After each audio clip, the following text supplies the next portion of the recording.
Kada je poslanik završio čišćenje zuba sa misvakom, podigao je ruku ili prst i uperio pogled u plafon. Pomjerao je usne.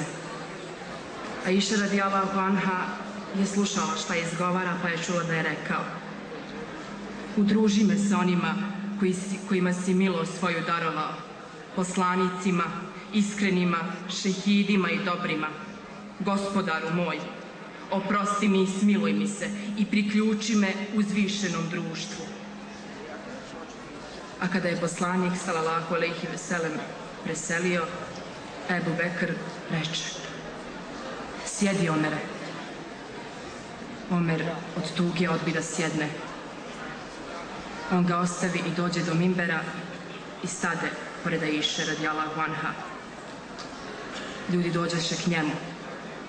On izgovori šehadet te reče: ko je od vas obožavao Muhammeda, pa Muhammed je mrtav.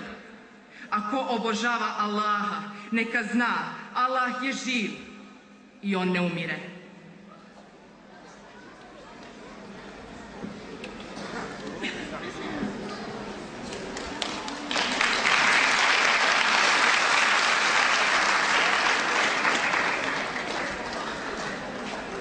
Allahu akbar, Allahu akbar, Allahu akbar, Allahu akbar. Ašhadu an la ilaha illa Allah, ašhadu an la ilaha illa Allah, ašhadu anna Muhammad Rasulullah, أشهد أن محمد رسول الله. الله أكبر، الله أكبر، لا إله إلا الله.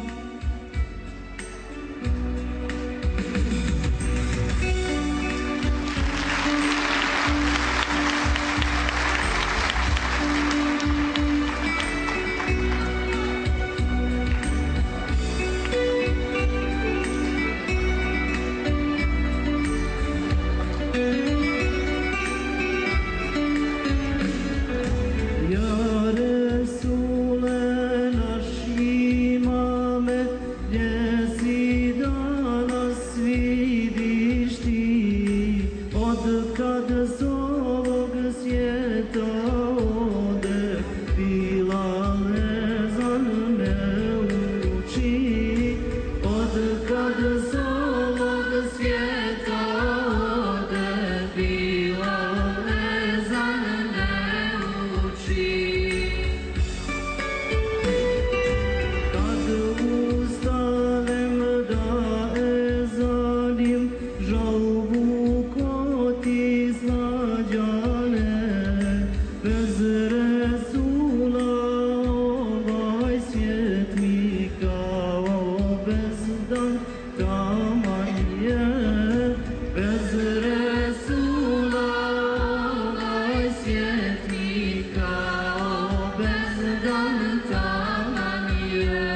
Očne kapke orosi, ashabima uspomena.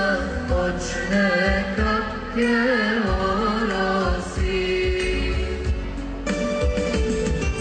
Nek ti Allah veliki dadne, najdraži mu jezine, te zaučiš kad se tuga nad Kevserom saline. Te zaučiš kad se tuga nad Kevserom saline.